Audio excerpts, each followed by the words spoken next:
तो हेलो दोस्तों, कैसे हैं आप सब। एक बार फिर से आप सभी का स्वागत है मेरे इस चैनल पे, जिस चैनल का नाम है बिहारी ऑनलाइन एजुकेटर। दोस्तों, बिहार बोर्ड और कक्षा 12वीं की बात किया जाए, किस कक्षा की, तो 12th क्लास की, जो इंटरमीडिएट है, उसमें science, arts, commerce, Bihar board के जो तीनों स्ट्रीम है, जो तीनों संकाय हैं, उस तीनों संकाय में जो हिंदी और इंग्लिश का सिलेबस है वो सेम ही है। यानी कि आर्ट्स वाले को जो हिंदी पढ़ना है, इंग्लिश पढ़ना है, वो भी कॉमर्स वाले को पढ़ना है, वो भी जो है साइंस वाले को पढ़ना है। तो आर्ट्स कॉमर्स और जो आर्ट्स कॉमर्स और साइंस है, तीनों विद्यार्थी जो इस वीडियो को अंत तक देखें, क्योंकि मैं इसमें जो है इंग्लिश का फुल सिलेबस बताने वाला हूँ और पैटर्न बताने वाला हूँ किस प्रकार 2025 में जो है पूछा जाएगा। इसके साथ साथ मैं आपको ये भी बताऊँगा किस प्रकार आप प्लानिंग करके जो है अच्छे मार्क्स स्कोर करोगे अपने आने वाले एग्जामिनेशन में। तो वीडियो को बहुत ही अच्छे से और गौर से देखना। तो बेसिकली अगर बात किया जाए तो आपका जो मतलब आपका जो कक्षा 12 का जो इंग्लिश है, उसमें 3 पार्ट में आपको पढ़ना है, यानी कि 3 बुक्स बोल सकते हो। ठीक है, पहला बुक्स का नाम है आपका रेनबो पार्ट 2। क्या है, मैं लिख देता हूँ, रेनबो पार्ट 2। इसको आपको खरीद लेना है कहाँ से, तो किसी भी शॉप से मिल जाएगा आपको ये रेनबो पार्ट 2। रेनबो पार्ट 2 में जो है आपको 2 पार्ट में ये भी मिलेगा। कौन कौन सा पार्ट है, चलिए बताते हैं हम आपको। तो पहला पार्ट है आपका प्रोज। क्या है, प्रोज, और दूसरा है पोएट्री। क्या क्या है, तो पहला है प्रोज और दूसरा है पोएट्री। ये है प्रोज और ये है पोएट्री। प्रोज और पोएट्री क्या होता है, प्रोज मतलब समझ सकते हो कहानी, और पोएट्री मतलब समझ सकते हो कविता, एकदम सिंपल भाषा में। हालांकि इसका मतलब तो कुछ और ही होता है, एक का काव्य खंड और एक का गद्य खंड। यानी कि इसमें जो है कहानी टाइप का कुछ पढ़ने को मिलेगा जो लिखा हुआ रहेगा, इसमें जो है कविता टाइप का कुछ पढ़ने को मिलेगा। 2 पार्ट में बटा हुआ है। जो आपका फर्स्ट बुक है, यानी कि आपका जो मैं पहला बुक बताया हूँ रेनबो पार्ट 2, उसमें 2 पार्ट मिलेंगे, एक पार्ट प्रोज और दूसरा पार्ट पोएट्री। ठीक है, आप समझ गए होंगे। तो अब हम नेक्स्ट चलते हैं। प्रोज में पहले चैप्टर की बात किया जाए, पहला चैप्टर आपको मिलेगा इंडियन सिविलाइजेशन एंड कल्चर, दूसरा भारत इज माई होम, आगे इसे हम बताते चलते हैं। तीसरा पिंच ऑफ स्नफ, चौथा आई हैव ए ड्रीम, पांचवा ideas that have help mankind, पांचवा द आर्टिस्ट, छठा ए चाइल्ड इज बॉर्न, सातवां हाउ फ्री द प्रेस, और उसके बाद the earth Indian through a traveller's eyes और a marriage proposal. Total 11 chapter जो है आपको पढ़ने हैं, किसमें, तो प्रोज वाले सेक्शन में, यानी कि कहानी वाले सेक्शन में, सिंपल भाषा में। अब हम समझाते हैं आपको पोएट्री वाले सेक्शन में क्या क्या पढ़ने हैं। तो आइए हम ऊपर चलते हैं। सॉरी दोस्तों, तो पोएट्री वाले सेक्शन की बात किया जाए तो इसमें चैप्टर 1 पढ़ना है sweetest love I do not go, फिर उसके बाद आपको पढ़ने हैं सॉन्ग ऑफ माई सेल्फ, फिर पढ़ना है now the lips are falling fast, फिर पढ़ना है फोर में ओटमान, फिर पढ़ना है एनिपिताफ, फिर पढ़ना है द सोल्जर, फिर मैकेविटी द मिस्ट्री कैट, उसके बाद 8वां चैप्टर है फायर हिम, 9वां चैप्टर में सोल्जर, और 10वां चैप्टर है माई ग्रैंड मदर्स हाउस। यानी कि हो गया आपका टोटल कितने, तो टोटल हो गए आपके 11 और 10, कितने हो गए भैया, तो 21 चैप्टर। सॉरी दोस्तों, टोटल 21 चैप्टर हो गए आपके फर्स्ट वाले बुक से, 21 चैप्टर। और किस चैप्टर से कितने मार्क्स पूछे जाते हैं, मैं ये पैटर्न बताऊंगा, आप समझ जाइएगा कि किस चैप्टर से कितना वेटेज है।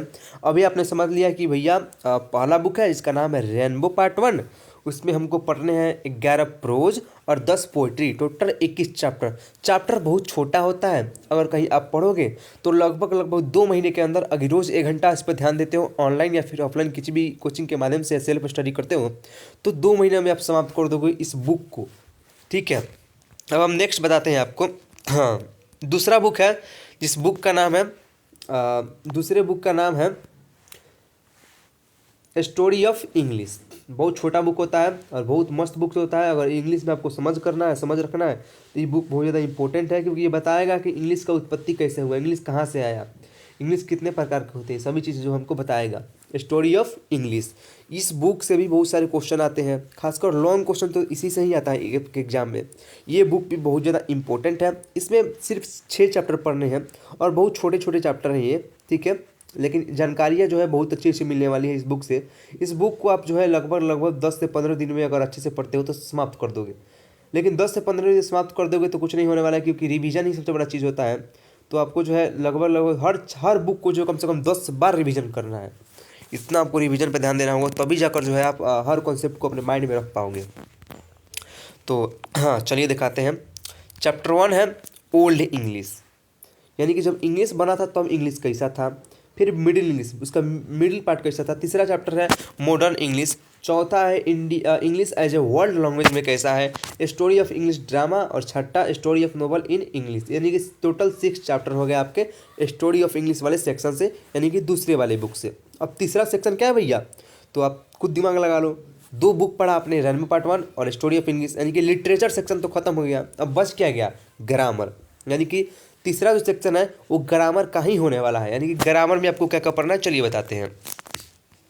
तो पार्ट 3 हमारा है ग्रामर।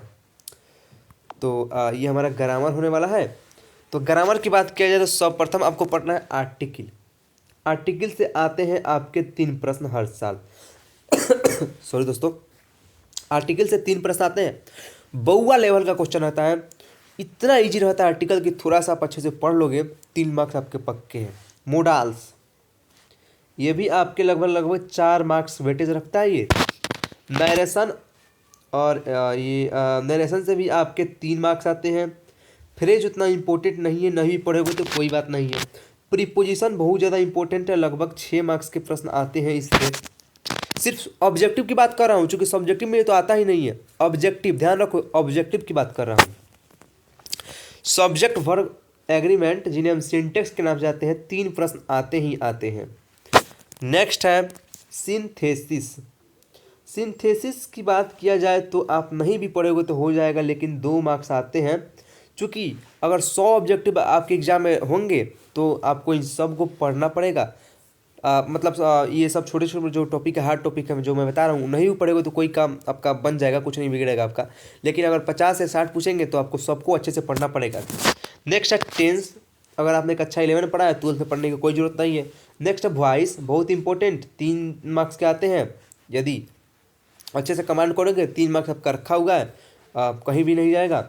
एंटोनिम्स और साइनोनिम्स, ये उतना ज़्यादा इंपॉर्टेंट नहीं है, इसके लिए आपको बहुत सारा रटना पड़ता है। इसका कोई ट्रिक नहीं होता, इसका कोई कॉन्सेप्ट नहीं होता, कुछ रटना ही पड़ता है। कम से कम 100 रटोगे तब 1-2 लड़ेगा, ठीक है। तो इस पर ज़्यादा ध्यान नहीं देना है। लास्ट में एग्जाम जो बचेगा उस समय जो है इस पर ज़्यादा आपको ध्यान देना है। उसका गिव वन वर्ड, यानी कि जैसे कि अनेक शब्दों के लिए एक शब्द आपने सुना होगा, हिंदी में सुना है, जो ज़्यादा बोलता है वचाल, जो जन्म से अंधा हो जन्मांध, जो पहले जन्मा हो अनुज, इस पर अग्रज, इस प्रकार के सेंटेंस आपने हिंदी में सुना होगा। इंग्लिश में भी ऐसा ही होते हैं। One who believes in God, यानी कि वह जो भगवान में विश्वास करता है। थीस्ट, जो नहीं करता है एथीस्ट। इस प्रकार की चीज़ें जो आपको इंग्लिश में पढ़ना है। और लगभग लगभग 2 से 3 प्रश्न जो है इससे आते ही आते हैं। उसके बाद चूज द करेक्ट सेंटेंस, यानी कि सही वाक्य चुना रहता है। कुछ 3-4 आपको दे देंगे, उसमें से एक चुना रहता है। उसके बाद नेक्स्ट स्पेल्ट वर्ड, यानी कि 4 ऑप्शन रहते हैं ऑब्जेक्टिव में। अब 3 ऑप्शन जो रहेगा ना, 3 ऑप्शन वो गलत रहेगा, एक ऑप्शन जो है वो सही रहेगा। और उसी में से आपको चुनना रहता है एक सही वर्ड। वर्ड मतलब शब्द, इसी को बोलते हैं choose the correct spelled word. लगभग 3 से 4 प्रश्न इससे भी आते हैं। अब नेक्स्ट है सब्जेक्टिव की तरफ हम जाते हैं। ये ऑब्जेक्टिव सेक्शन का हमने बता दिया, इंपॉर्टेंट टॉपिक्स जो आपको पढ़ने हैं, ठीक है। अब नेक्स्ट सब्जेक्टिव में आपको एसे राइटिंग 8 नंबर के आते हैं। बहुत सारे टीचर जो है इसको रटवाने की कोशिश करते हैं, दे देते हैं बच्चों रटो रट लो रट लो रट लो रट लो रट लो, लेकिन नहीं मेरे भैया, आपको अपने लैंग्वेज से लिखना है। आप इंग्लिश पढ़ रहे हो, क्यों पढ़ रहे हो? क्या सिर्फ रटने के लिए पढ़ रहे हो? ऐसा पढ़ो कि बोल सको, 2 शब्द लिख सको, एकदम इजी लैंग्वेज में ही लिखो, लेकिन लिखो। तो ऐसे राइटिंग अपने से प्रैक्टिस करना है। जो भी वर्ड है कहीं से उपलब्ध करा लेना है, यूट्यूब सेक्शन पर सर्च कर लो। कोई भी चीज़ का ऐसे देखना है, उस चीज़ सर्च कर लो। पॉल्यूशन, तो पॉल्यूशन ऐसे यूट्यूब पर सर्च करो, यूट्यूब पर मिल जाएगा, उसको देखो, उसको अपने से लिखने की प्रैक्टिस करो, उसके हिंदी वर्ड समझो, उसका हिंदी मीनिंग समझो, बार बार लिखने की प्रैक्टिस करो, माइंड में बार बार रिविजन करो, अपने आप हो जाएगा। रटो मत, लेकिन मेरी बात को समझो। नेक्स्ट है लेटर राइटिंग, बहुत ही ईजी होता है और 5 मार्क्स आते हैं। प्रेसीज राइटिंग तो आपको नहीं पढ़ना है, जी हाँ नहीं पढ़ना है, क्योंकि इसके जगह पर आप बनाएंगे पैसेज, ठीक है। तो अभी मैं बताऊंगा किस प्रकार। अभी अब हम आगे जो है हमने सिलेबस समझ लिया कि भैया हमको एक बुक पढ़ना है, इसका नाम है रेनबो पार्ट 2, जिसमें प्रोज और पोइट्री 2 सेक्शन होते हैं। टोटल 21 चैप्टर है। फिर हमने समझा कि दूसरा बुक है हमारा, जिसका नाम है स्टोरी ऑफ इंग्लिश, जिसमें 6 चैप्टर है। फिर हमने समझा हमको ग्रामर में कुछ टॉपिक पढ़ने हैं, जो मैंने अभी बताया, जिससे हमको ऑब्जेक्टिव में बहुत ज़्यादा मदद मिलता है, ठीक है। और उसके बाद हमने समझा एसे लेटर हमको पढ़ना है और पैसेज पढ़ना है, जो कि हमारे सब्जेक्टिव के लिए बहुत ज़्यादा इंपॉर्टेंट है। नेक्स्ट चलते हैं दोस्तों। दोस्तों अब हम ऊपर की तरफ चलते हैं। अब हम आपको समझाते हैं पैटर्न, एग्जाम का पैटर्न क्या रहने वाला है आपके इस साल का। तो बेफिक्र रहिए, यहाँ पे 2023 दिख रहा है, लेकिन 2024 में भी यही रहेगा, मैं इसका गारंटी लेता हूँ, ठीक है।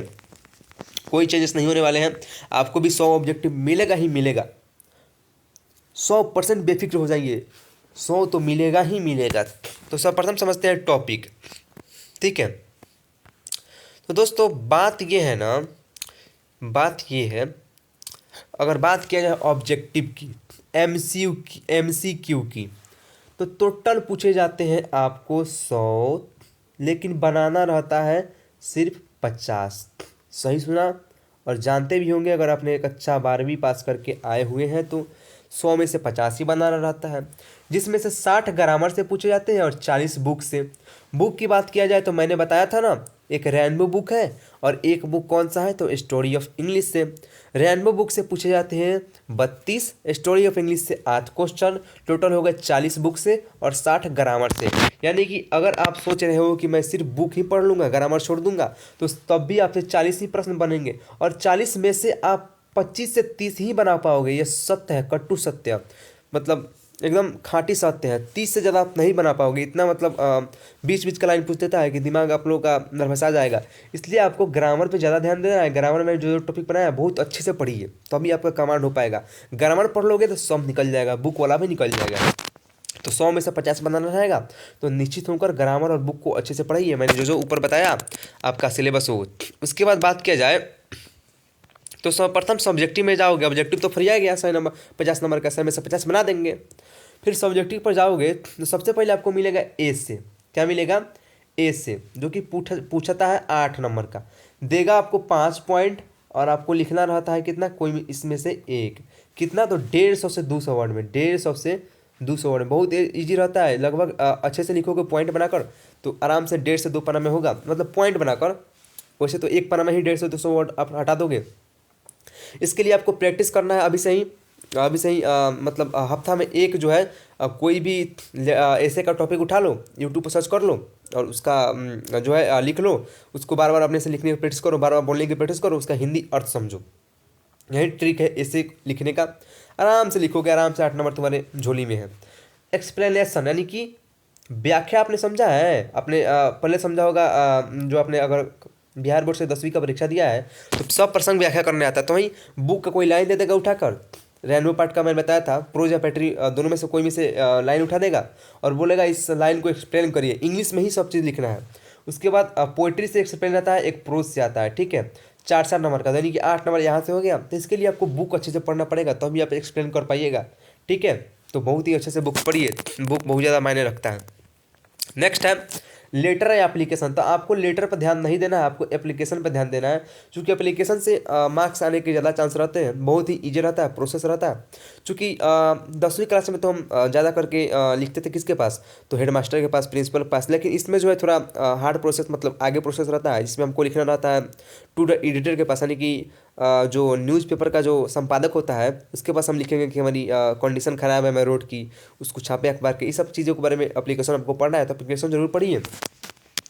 नेक्स्ट बात किया जाए, शॉर्ट क्वेश्चन पूछे जाएंगे आपसे 10, कितने 10, बनाना है कितना 5। कहाँ से पूछे जाएंगे, तो 7 प्रश्न रहते हैं आपके रेनबो बुक से और 3 रहते हैं स्टोरी ऑफ इंग्लिश से, और 7 में से 4 रहते हैं आपके प्रोज से और 3 पोइट्री से। और ये मैं बताया रेनबो बुक जो है 2 पार्ट में बटा हुआ है, तो ये समझ लिया।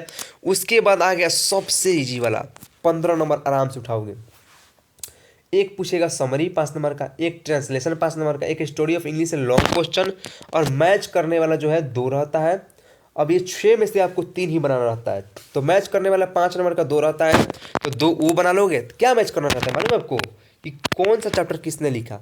ये आपको याद नहीं होगा, ये तो बोका लेवल है, ये तो बोका भी याद कर लेगा। तो कौन चैप्टर किसने लिखा है, ये 10 नंबर आपके कन्फर्म हो गए, और 5 नंबर आप स्टोरी ऑफ इंग्लिश से कर लो, बहुत ही ईजी रहता है। 2-3 क्वेश्चन ही है जो हमेशा पूछे जाते हैं, तो 15 नंबर ये आपका फ्री आ जाएगा, एकदम इजी, आंख मूंद के फ्री आ जाएगा। ठीक है, तो मैच दी फॉलोइंग वही कौन सा चैप्टर किसने लिखा, 10 नंबर के आते हैं, 5 नंबर के 2 क्वेश्चन आते हैं।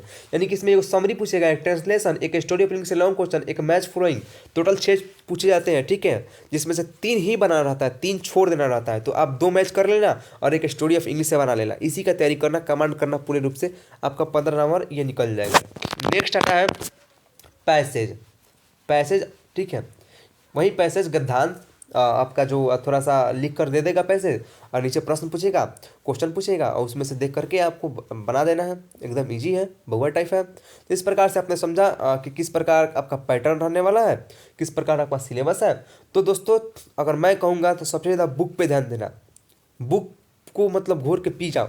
इतना मतलब कोई टीचर ऐसा अच्छा टीचर देख लो जो कि आपको पूरा हिंदी समझा सके, और रिवीजन बार बार रिवीजन करो, बार बार पढ़ो, फिर पढ़ो। चैप्टर 1 पढ़ लिया, चैप्टर 2 पढ़ने जाओ तो चैप्टर 1 को फिर से पढ़ो, चैप्टर 1 को फिर से पढ़ो, 2 पे जाओ 2 को पढ़ो, 3 पे जाओ 1 2 फिर से पढ़ो। इस प्रकार रिवीजन करते जाना, क्योंकि ये जो है ना बुक आपको बहुत ज़्यादा बेनिफिट देगा। उसके अलावा ग्रामर पर भी कमांड करो, और लास्ट में स्टोरी ऑफ इंग्लिश जब एग्जाम से 3-4 महीने बचेंगे तब तो पढ़ना, उससे भी बहुत ज़्यादा मार्क्स स्कोर मिलेगा, क्योंकि 5 नंबर तो आपको यहीं से निकलेगा स्टोरी ऑफ इंग्लिश से। और उसके अलावा ऑब्जेक्टिव में स्टोरी ऑफ इंग्लिश से प्रश्न आते हैं कि कौन सा बुक किसने लिखा, क्योंकि उसमें बहुत सारे इंग्लिश लिटरेचर के बुक होंगे, जिसके विलियम शेक्सपियर, चौसर इत्यादि ये सब चीज़ें रहेगा, ये सब चीज़ को आपको पढ़ना पड़ेगा। तो ये अभी से लग जाओ, बहुत ही ईजी है इंग्लिश, अगर थोड़ा सा ध्यान दे लेते हो तो रोज़ कम से कम 1 घंटा आपको ध्यान देना है पूरे 1 साल तक इंग्लिश के लिए। कोई नहीं रोकेगा आपका 95 मार्क्स कितने भी कमज़ोर हो। ठीक है, अगर अभी मेरी बात मान लेते हो, सब चीज़ सुधर जाएगा, राइटिंग भी सुधर जाएगा, लिखते लिखते बोलने लिखने सब आ जाएगा इंग्लिश। बस ध्यान दो, टीचर एक अच्छा खोजो। टीचर नहीं मिल रहा है तो मैं जो है कभी कभी वीडियो अपलोड कर दिया करूँगा, जिससे आपको कुछ हेल्प मिल जाएगा। तो बस इतना ही हम वीडियो में बताने आए थे। धन्यवाद। अगर वीडियो अच्छा लगा तो चैनल को सब्सक्राइब जरूर करिए। जय हिंद, जय भारत।